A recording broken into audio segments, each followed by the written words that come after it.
US President Donald Trump addressed a joint sitting of Congress today, effectively a State of the Union address, just 6 weeks after his inauguration. I'll have plenty more on this later, but one key aspect that we were looking for, of course, was the President's next step on Ukraine, after that blow-up in the Oval Office just days ago. Overnight, Ukraine President Volodymyr Zelensky sent Trump a conciliatory letter and social media message, and it looks to have been embraced by the US President. Earlier today, I received an important letter from President Zelensky of Ukraine. The letter reads, "Ukraine is ready to come to the negotiating table as soon as possible. Regarding the agreement on minerals and security, Ukraine is ready to sign it at any time that is convenient for you." I appreciate that he sent this letter. It's time to stop this madness. It's time to halt the killing. It's time to end this senseless war. If you want to end wars, you have to talk to both sides. Yeah, Trump has got Europe stepping up with defence spending and other commitments, and he's got Ukraine looking to get back to the negotiating table. There's always a method in his madness. But the US pause on aid to Ukraine is still in place. Let's hope that's dropped soon. And that highlights, of course, that what is not happening yet, and that is US diplomatic and military pressure on Russia, which is what the world needs to see. Both our Prime Minister and Opposition Leader Peter Dutton are keen to keep supporting Ukraine and maximise pressure on Russia. Yet, even still, Anthony Albanese sent shockwaves through Australia and through his own party yesterday, suggesting we might send peacekeepers. There's discussion at the moment about potential peacekeeping, and from my government's perspective, we're open to consideration of any proposals going forward. Wow. And the Prime Minister's Deputy and Defence Minister, Richard Marles, tried to hose down the issue today, but still didn't rule out a deployment. Well, it's just, I'm normally waiting for requests to come in, and we are waiting for those requests to come in, but we'll give them due consideration. So in that sense, nothing has changed. And the Prime Minister made that point yesterday, that when, if and when a request comes in, we will have a good look at it and see how we can contribute. A point the Prime Minister made yesterday, which is right, is that we do have a significant history of peacekeeping around the world. Really? Boots on the ground in Ukraine? Aussie boots?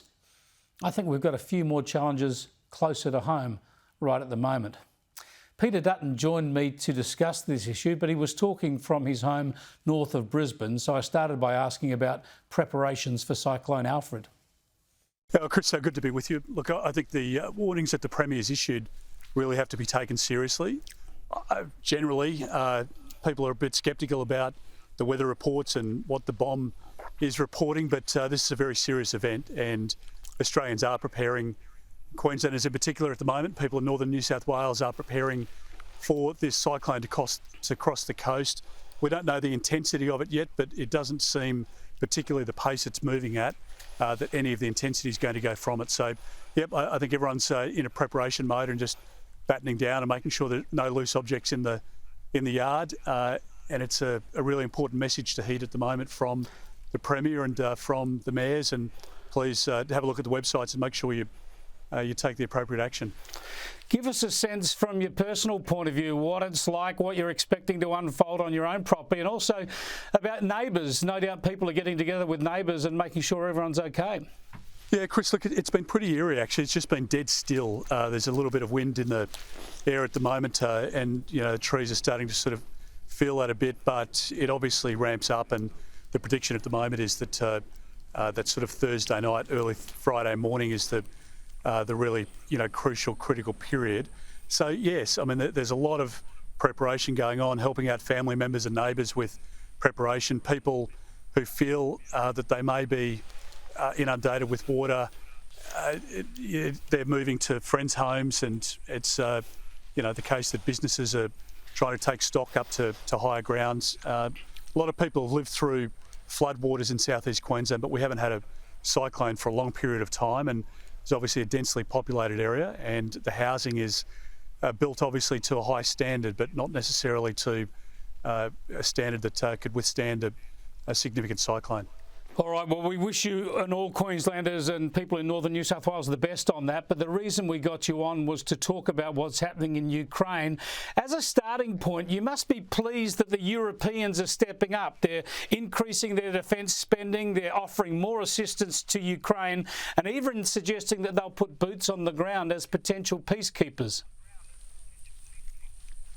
I am, and I think, frankly, President Trump can claim credit for that. Back in his first presidency, he highlighted this fact, and the reality is that I think we've lived with a complacency since the end of the Second World War, particularly in Europe. Australian troops lost their lives during the course of the World War to protect the Europeans and to protect our way of life and peace, and ultimately Australia was the beneficiary of the United States and others coming to our aid.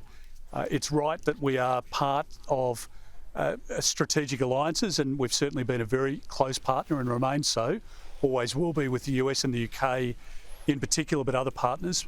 But to see Europeans, Germany, Italy, France and other nations in Europe start to increase the amount of money that they're spending in their defence budgets, I think that is encouraging, and there is a long way to go.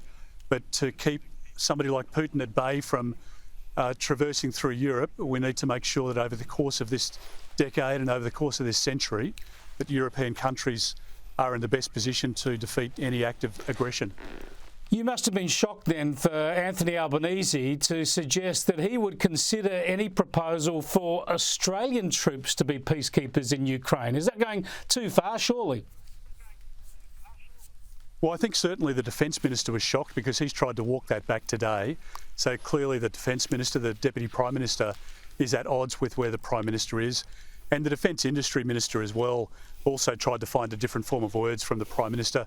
I think the Prime Minister was shooting from the hip. I don't think it was well considered.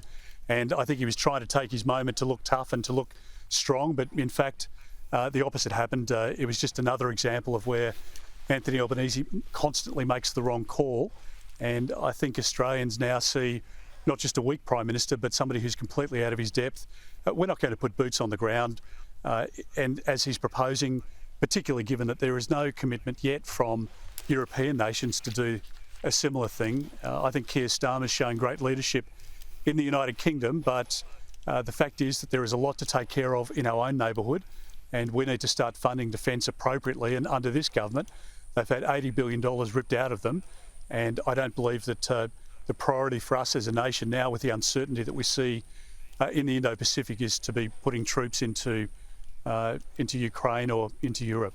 Well, the RSL and other defence experts have suggested that this would stretch Australia's military assets too far, that it's not the right place to be sending our military personnel. You mentioned some of the other ministers trying to walk this back, but Anthony Albanese is the Prime Minister. He's put this on the agenda yesterday. Surely we need to hear a clear correction from him. Otherwise, we still have that out there that we're potentially part of a peacekeeping force in Ukraine. But Chris, I just think he keeps making these gaffes. He made it in relation to what happened around the Chinese vessels as well, completely misled the Australian public. Again, he was either out of his depth or hadn't been properly briefed, or maybe both.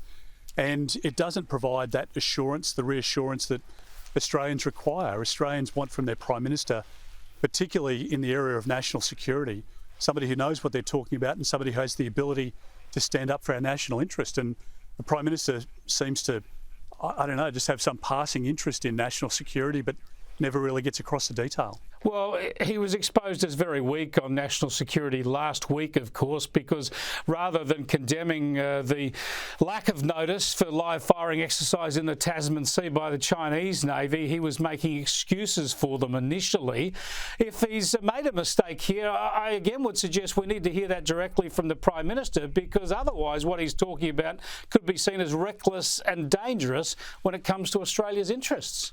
Oh, no, I agree. I agree absolutely with you. I think the Prime Minister needs to clear this up, because the day before that he was saying that there'd be no troops and that Australia wouldn't commit to those resources, and then he flips the next day, and now, as I say, we've got the Defence Minister and his junior out there trying to clean up the Prime Minister's mess. it doesn't look good for our country. And frankly, I think the Prime Minister should admit that he overreached, that he made a mistake, and he should apologise for it and move on. All right, you have told us already how you've been getting ready to get through Cyclone Alfred. You're ready for an election campaign? It could be on for young and old as soon as Sunday. We've been ready since last year, to be honest. So we've been refining our processes and going through all of our policies and the costings. And I think we've got an exciting plan for Australians. We want to get our country back on track, and no Australian can afford 3 more years of a Labor government, let alone a Labor minority government. So we're ready for it. I think calling it on Sunday would be a mistake, and I think the Prime Minister would regret doing so, because if, as we're advised, this cyclone does track across the coast, it is going to be causing a lot of damage. There will be a lot of flooding, and there'll be a lot of families and businesses who are really devastated. And at that time, I think it's really the occasion for the Prime Minister to be governing, not campaigning. And I hope the Prime Minister, he's got until the 17th of May. There's no reason to bring it on early, but we'll see what he does. Well, thoughts of Australians are all with people in the danger zone. Thanks so much for joining us, Peter Dutton. I appreciate it. Thanks, Chris. Take care, mate. Thank you.